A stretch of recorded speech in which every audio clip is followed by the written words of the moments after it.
Education here at Sun can be an excellent choice for any students. నమస్తే, welcome to Telugu one. మన పాలకొల్ల అమ్మాయి ఏకంగా అంతరిక్ష యానం చేయనుంది. ఇప్పటి వరకు భారత్ లో పుట్టి ఇక్కడే నివసిస్తున్న మహిళ అంతరిక్ష యానానికి ఎంపికైన చరిత్ర లేదు. అయితే అంతరిక్ష యానానికి ఎంపికై మన పాలకొల్లు అమ్మాయి జాహ్నవి చరిత్ర సృష్టించింది. టైటాన్ స్పేస్ ఇండస్ట్రీస్ ప్రతినిధులు పలుమార్లు నిర్వహించిన పరీక్షల్లో జాహ్నవి దంగేటి ఉత్తీర్ణురాలై ఈ స్పేస్ మిషన్ కి అర్హత సాధించింది. ఈ మేరకు జాహ్నవికి టైటాన్ స్పేస్ ఇండస్ట్రీస్ నుంచి వర్తమానం అందింది. టైటాన్ స్పేస్ ఇండస్ట్రీస్ భారీ అంతరిక్ష కేంద్రాన్ని నిర్మించనుంది.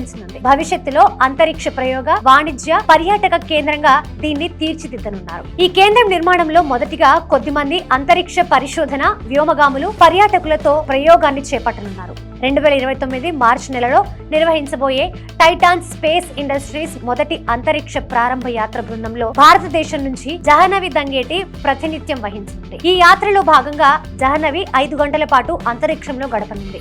ఇప్పటికే 3 సార్లు అంతరిక్ష యాత్రలు పూర్తి చేసిన అమెరికాకు చెందిన బిల్ మెకార్థర్ నేతృత్వంలో టైటాన్ స్పేస్ మిషన్ తొలి అంతరిక్ష యానం చేయనుంది. ఇందుకు సంబంధించిన వ్యోమగామి అభ్యర్థులకు వచ్చే ఏడాది అమెరికాతో పాటు ప్రపంచ వ్యాప్తంగా పలు చోట్ల 3 ఏళ్ల పాటు శిక్షణ ఇస్తారు. ఇంతవరకు భారత సంతతికి చెందిన అమెరికన్లు సునీత విలియమ్స్, కల్పనా చావ్లా వ్యోమగాములుగా అంతరిక్షంలో అడుగుడారు.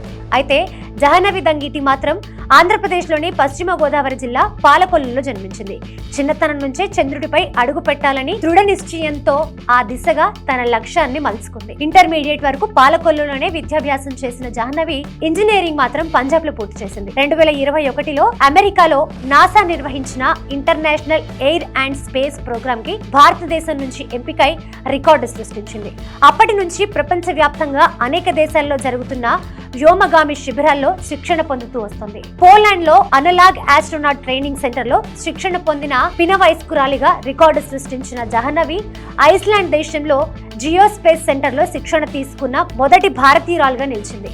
ఇక్కడే 1965, 1967 సంవత్సరాల్లో అమెరికా అపోలో ఆస్ట్రోనాట్లు శిక్షణ పొందారు. చంద్రుడిపై తొలిసారి అడుగుపెట్టిన నీల్ ఆర్మ్ స్ట్రాంగ్ బృందం కూడా జియోస్పేస్ సెంటర్ లోనే శిక్షణ పొందడం జాహ్నవికి మరింత స్ఫూర్తి కలిగించింది.